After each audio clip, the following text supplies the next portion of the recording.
Monica, let's start with you. Some of Trump's top Justice Department officials now say they want federal prosecutors to speak to convicted Epstein co-conspirator Ghislaine Maxwell. So what is behind this move? Yeah, and there are a lot of questions here, Ariel, about why now, why this meeting, and what, if any, information a meeting like this could produce. And it's really unclear because let's remind everybody that Ghislaine Maxwell was indicted and investigated under the first Trump administration, and she was convicted in the Biden administration. But if there were questions about any additional material or things that she could provide, a lot of that you would think would have taken place during the course of her trial. And if there was going to be any kind of a plea agreement, which there wasn't at the time, again, what kind of a question now would be different? That's what a lot of experts and what our own team, in terms of the reporting that we've done in the past, is raising here. But it comes at a moment where the administration and the president himself is under a lot of pressure to produce some new information, because there have still been many calls from his own supporters, from those leading the MAGA movement, to uncover, in their words, the truth of what happened here, even though we don't know what that means. So you do have the Deputy Attorney General saying that he was directed by the Attorney General, Pam Bondi, to schedule this meeting. And we're getting confirmation from Ghislaine Maxwell's own attorney. And you see there that comment from Todd Blanche. He writes, "No one is above the law and no lead is off limits." But again, it's really unclear what kind of a lead there could be here. And then for her own part, her lawyer is confirming and thanking President Trump for trying to pursue this, trying to see if there is anything new here, if there's any light that could be shed. Though, again, she has been convicted. She was sentenced to 20 years in federal prison, which she is serving now. The question is there anything that she could provide, or is this meant as a distraction at a time when the administration has been raising other issues to try to detract from the conversation, though this new meeting only adds a lot more interest in the Epstein case. So you saw there the lawyer confirming that this could potentially happen. She's been serving her 20-year prison sentence. So could Ghislaine Maxwell end up with a deal on this? I think it's possible, Ariel. And the reason is where we are in Ghislaine Maxwell's own timeline. Ghislaine Maxwell is currently petitioning the Supreme Court to review her conviction. That's a conviction, as Monica mentioned, that resulted in a 20-year prison sentence that was upheld by the Second Circuit. That's the Federal Appeals Court. And now, just as recently as last week, Trump's own Department of Justice saying Ghislaine Maxwell deserves to still be in prison, that she was not essentially a third-party beneficiary of the deal that Jeffrey Epstein struck many, many years ago with Florida prosecutors. That's a deal that was interpreted as to only cover Florida. That resulted in his prosecution by the Southern District of New York before his death, and also in Ghislaine Maxwell's prosecution. It's so fascinating here. Matthew, you've reported on the Epstein paper trail and Trump's past friendship with him. So where does Ghislaine Maxwell fit into the puzzle here? Well, I mean, she was basically Epstein's main confidant for many years, up until about 2009 or so. And one of her roles was to help recruit women and underage girls for Epstein. So she was very critical in, the operation. And she was around all the time at the various different properties. And obviously there are pictures of her and she knowing the president. But, one thing that's important to note is that she has maintained she's been innocent all along. She's been deposed and she's always indicated that she knew nothing about what was going on. And it would be a big break in turn for her to presumably cough up names. And even if she was to do that, the question is, would she have anything to back that up? I mean, just throwing out names is not usually what you need to do in terms of a plea deal. You need to offer up something to substantiate it. And it's not clear she would have any of that. It would be fascinating to hear from her the first time since some of those civil suits against her. Sahil, GOP Congressman Thomas Massie wants to force a vote on releasing the Epstein Files, but House Speaker Mike Johnson opposes that. He wants to push it off until at least after the August recess. Where do things stand, and what's the earliest we could see any potential movement on this? Well, things are a bit of a mess here, Ariel. The House is largely frozen. The Rules Committee, which sends bills to the floor, had to cancel business yesterday because they can't find the votes to move forward with any of the business that Republican leaders want. The simple reason is that Democrats plan to offer amendments requiring the disclosure and release of files related to Jeffrey Epstein. A bunch of Republicans want to vote with them.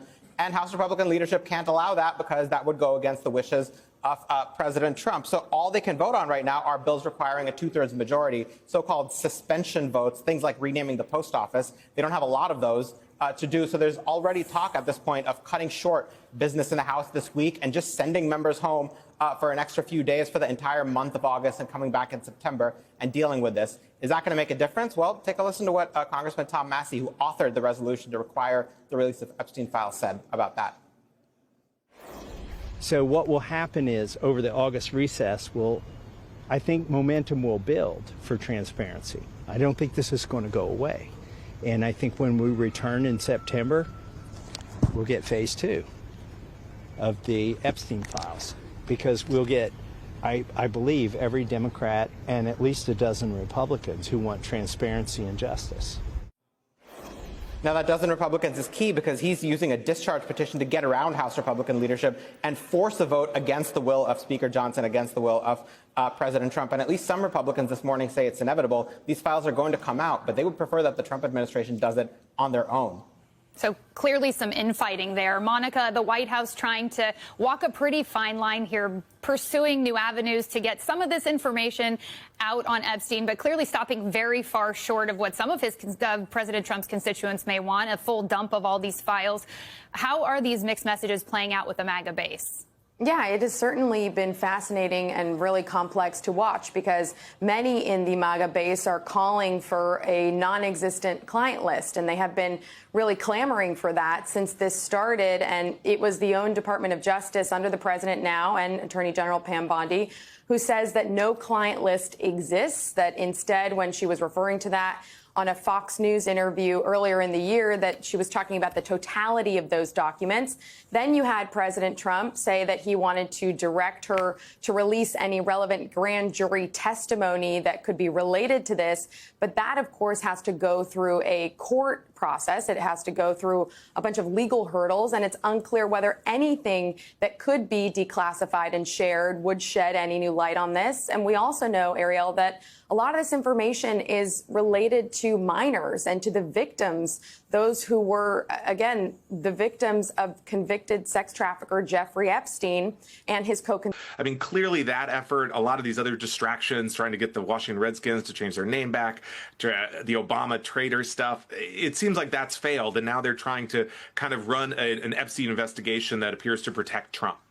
And Ryan, we now know that who the judges assigned to this Wall Street Journal case will be, and the DOJ is requesting to release this grand jury testimony. So tell us more what we can expect specifically now that we know the profile of the judge.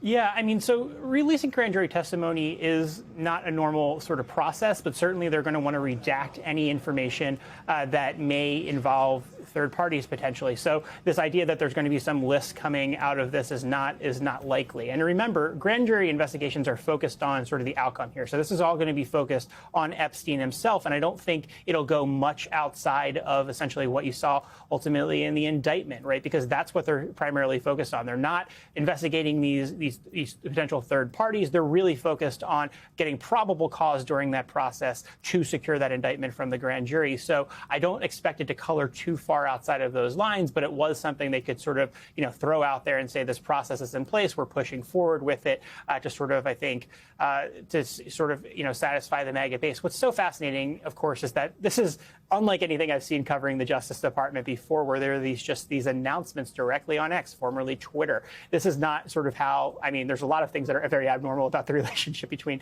the Justice Department and the White House at this moment. But having these public announcements and then, having Pam Bondi put out there and then immediately have her mentions flooded with make a post and then immediately have all of her mentions flooded about the Epstein files is certainly this dynamic. And, they are a little bit in this bubble where they are getting so much of this pushback and feedback from this MAGA base that was very, concerned about this, of course, as Will has pointed out, is doing a little bit of a pivot now. But that's a little bit tough because this is a very quick pivot. Typically, these pivots take place over a much longer period of time than you see this sudden reversal that we've seen within the past several days. We are certainly living in unorthodox times. And speaking of that, strange bedfellows here, you have Democrats joining far-right Republicans in their outrage over Epstein and now calling for the release of information. Marjorie Taylor Greene, one of the president's staunchest allies at points, posting, quote, "Dangling bits of red meat no longer satisfies. The base wants the whole steak dinner and will accept nothing else." Price of beef is up. So what, if anything, will quiet conspiracy theorists here? Will it ever be enough? What could they publish here that would satisfy them?